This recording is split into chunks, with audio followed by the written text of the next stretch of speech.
গড়িতে রে আমবারা পেয়ারা, কাঁচা লঙ্কা ছাড়া মাখবো কি করে, মাখবো কি করে।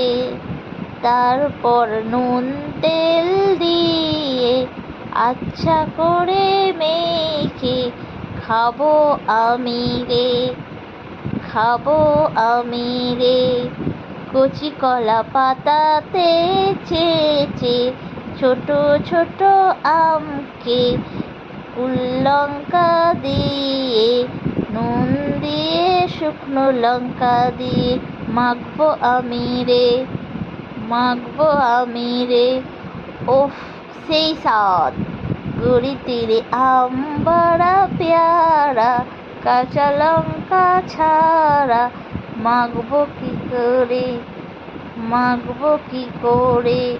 এই গরমের দিনে কচি আম মেখে খাবো সবাই রে, খাবো সবাই রে।